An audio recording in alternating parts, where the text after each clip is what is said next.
দম গুৰু শিৱ শংকৰ জগতৰে গুৰু শিৱ শংকৰ জগতৰে গুৰু ঘৰে ঘৰে মাগি ফুৰে বজয়া দম বড়ো শিৱ শংকৰ জগতৰে গুৰু জ্যোতিয়া শংকৰ দেৱ দিগম্বৰ ভাং আৰু ধতুৰা খাই কাৰ্তিক গণপতি কান্দে আই পাৰ্বতী মহাদেৱ ভিক্ষালৈ যায়।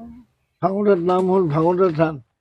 এইখানে অৱস্থিত আজি প্ৰায় 500 বছৰৰ অধিক হ'ল। ইয়াত বহুত ভক্তজা আছে। কিবা কাম হ'লে মানুহৰ তাৰ মনোবাঞ্ছা পূৰণ কৰি দিব লাগিব, কিন্তু ভাং একচুৱেলি তেওঁ দিবই লাগিব। বাকী যি কৰে পূজাত আপোনালোকৰ হিন্দু ধৰ্ম মতে দিয়ে, আমাৰ মুছলমানবিলাকে মুছলমান ধৰ্ম মতে দিয়ে। সকলোৱে মিলি জুলি শিৱৰাত্ৰি বা কিবা ডাঙৰ সভা সমিতি পাতিলে ইয়াত সকলোৱে আলোচনা কৰে। আৰু এই ইয়াত মন্দিৰ নাই, এটা এখন শিল এটা আছে থান।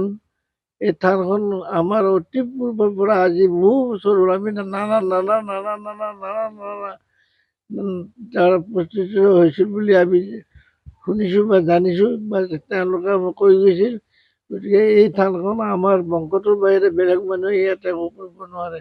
গতিকে এই থানখনত কোনো বস্তু চুৰ নহয়, আৰু কোনো বস্তু একো নাৰালে কিবা লাগবা লগা হ'লেও আমাৰ ঘৰৰ মানুহ কোনোবা এটা সুধি পেলাইহে কামটো কৰিব লাগিব, নহ'লে নোৱাৰে। সেই কাম যি মনোভাৱ লৈ আহে এই উল্টাটো হৈ যাব যদি চুৰ কৰি বুলি ভাবে। গতিকে থানখনৰ মহত্ব অপাৰ, আৰু এই মানুহবিলাক অতি সুখাদৰেৰে থানখন অকল অসমতে বা আমাৰ ইয়াতে নহয়, ইয়াত দিল্লী মুম্বাই কলিকতা মাদ্ৰাজৰ পৰাও মানুহ আহিছে, তেওঁলোকে মোক লগ ধৰিছে।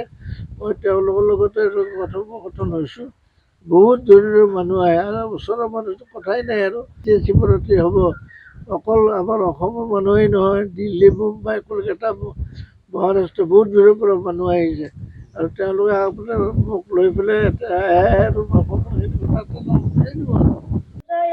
দম গুৰু শিৱ শংকৰ জগতৰে গুৰু শিৱ শংকৰ জগতৰে গুৰু ঘৰে ঘৰে মাগি ফুৰে বজয়া দম বড়ো শিৱ শংকৰ জগতৰে গুৰু জ্যোতিয়া শংকৰ দেৱ দিগম্বৰ ভাং আৰু ধতুৰা খাই কাৰ্তিক গণপতি কান্দে আই পাৰ্বতী মহাদেৱ ভিক্ষালৈ যায়।